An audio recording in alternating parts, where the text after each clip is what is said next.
tutorial muna tayo kay Bioman, ano? Kasi maraming nagtatanong kung meron pa bang task kapag magwi-withdraw ka. So, ito yung sagot ko, guys. Una, guys, dito sa Green Money. Basahin nyo ito, guys. Sabi dito, pay immediately when the amount is reached, no other condition. So, totoo yun, guys. Kasi meron akong napagtanungan na nakapag-withdraw ng 850. Tinanong ko sila kung na-withdraw ba nila ng walang task. Ang sagot nila, oo. Kasi dito, guys, hindi ka pa nagwi-withdraw, meron nang nakalagay na percentage.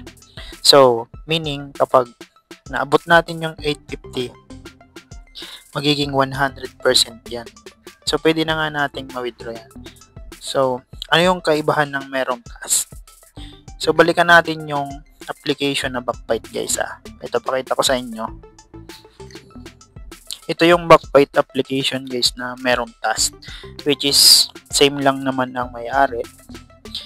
Ayan. So, dito, guys, kahit meron ka ng balance, abot mo na yung minimum. Kapag nag-withdraw ka, ganito yung lalabas, diba? Meron task. Need pa daw maabot yung 100%.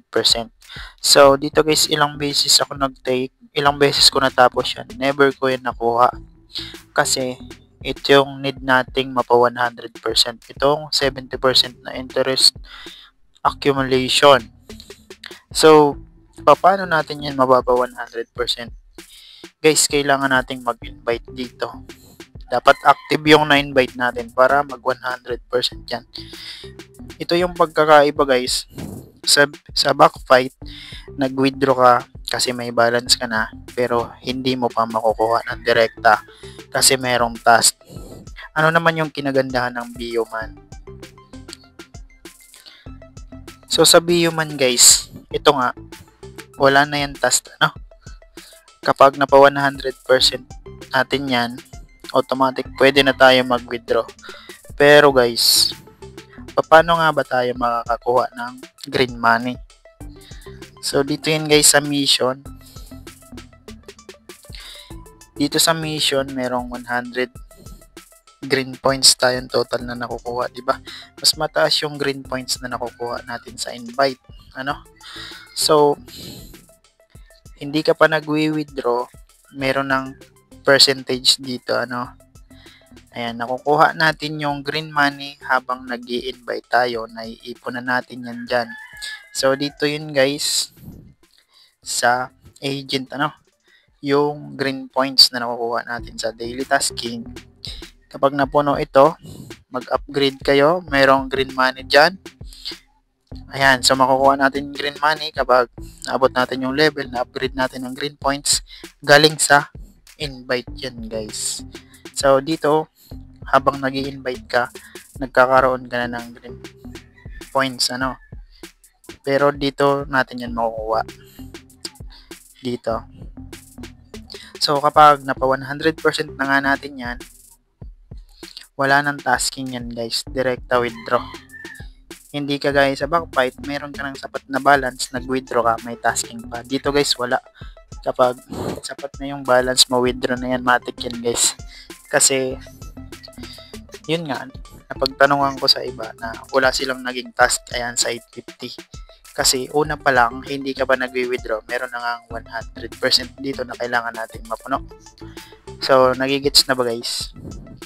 So, dito naman, guys, sa coins, which is galing pa rin naman to sa pag-i-invite, ano? So, minimum 200 lang siya, no? So, nakukuha yung mas mabilisan na coins sa invite pa rin. So, nagigits na ba, guys, yung pinagkaiba? Mas maganda dito kasi kapag meron ka na ngang sapat na balance at 100% na to, matik pwede ka na mag-withdraw, guys. Wala nang task yan na kagaya nung sa Backbite. So, kailangan nyo lang talagang mag-invite, ano, para mas mabilis kayong makakuha ng green money dito sa agent, magpa-level up kayo. Andyan yung green money, oh. 'Di ba? Andito sa mission, yung nakukuhang green points pang upgrade sa agent. Mas mataas yung sa invite. Ayan. Then, dito din sa map nila, meron dyan 1,000, Ayan. So, kailangan natin mag-ipon ng ganito. Ewan ko kung ano yan, basta yung kulay blue na yan, dito yan nakukuha. Tapusin nyo lang yan everyday at mag-invite kayo. Ayan, meron dyan. Green money sa invite at sa map. So, yun lamang guys. Bali, wala siyang tasking. Invite, habulin yung minimum, withdraw. So, ganun lang. Hindi siya kagaya sa backfight, na mahirap talaga dun sa backfight. So, yun lamang guys. Kung hindi ka pa nakasubscribe, click mo na yung subscribe button at hit mo na rin yung notification bell para updated kayo sa ating mga latest video upload. Maraming salamat.